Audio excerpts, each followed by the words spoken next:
กองประชุมสรุปเวียกงานป้องกันความสงบของห้องตำรวจกองบัญชาการปกสแขวงรัฐบาลประจำปี 2012 และทิศทางแผนการสู้สนนสุขปี 2013 ได้จัดขึ้นในตอนเช้าของวันที่ 6 มีนาคม 2013 ที่สโมสรกองบัญชาการปกสแขวงรัฐบาลโดยการเป็นประธานของทานพันเอกส้มจันทร์แก้วจันดาคณะภาคกองบัญชาการห้องหัวหน้ากองบัญชาการปกสแขวงรัฐบาล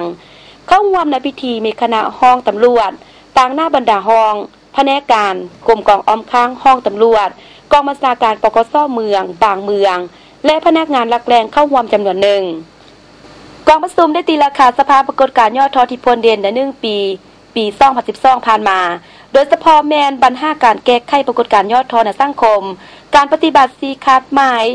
13เวียกงานยุทธศาสตร์โดยได้ยกให้เห็นจุดดีจุดอ่อนข้อคงค้างในการจัดตั้งปฏิบัติผ่านมาปี 2012 มีคดีเกิดขึ้นทั้งหมด48รายส้มเทียปีผ่านมาแม่ลดลง22รายมีผู้กระทำผิด91คนหญิง3คนเด่นกว่าหมู่แม่นคดีลักทรัพย์9รายชิงทรัพย์6รายฆาตกรรม5รายและอื่นๆอีกจำนวนหนึ่งผลเสียหายมีเงินกีบ 54,468,000 กีบเงินดอลลาร์สหรัฐ865ดอลลาร์สหรัฐเงินบาทสกุลเงินไทย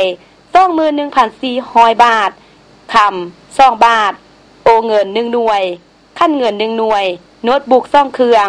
กองไทยโฮป2หน่วยโทรศัพท์8หน่วยรถวิโก้1คันรถจักร12คันปืนเซกาเซน1กระบอกไม้เปโฮป20โตและเหือนทึกไปไม้3หลังพ้นเก็บกู้คืนได้มีเงินกีบธนาคาร48,500,000 กีบเงินดอลลาร์สหรัฐ600ดอลลาร์สหรัฐเงินบาทสกุลเงินไทย 20,000 บาทรถวีโก้1คันรถจักร20คันโน้ตบุ๊ก2เครื่องกองไทยโฮป1หน่วยไม้แปะโฮป14โตและปืนเซกาเซน1กระบอกวิธีแก้ไขได้ส่งให้อัยการแฝง16รายส่งแผนกการออมข้าง2ราย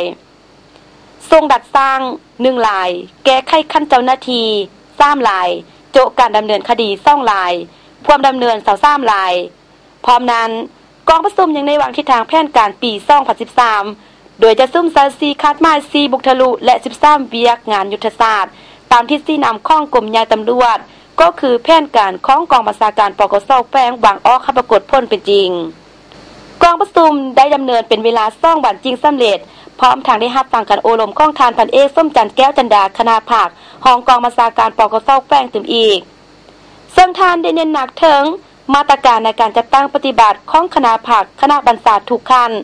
ให้เอาจะสร้างศึกษาห่มกันเมืองแนวคิดให้พนักงานนักหบโดยถือเอา3ทัดแท้7หมุนเสือข้องกำลัง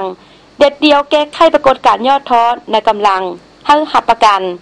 มีความนักแน่นเข้มแข็งมีระเบียบวินัยเข้มงวดคนครัวซึมกำแน่นแผนการปรับปรุงแบบแผนวิธีเฮ็ดเวียกให้เป็นหมู่คณะประสานส้มโทบกับองค์การที่เกี่ยวข้องเพื่อเห็นให้เวียกงานมีความสำเร็จตามระดับคาดหมาย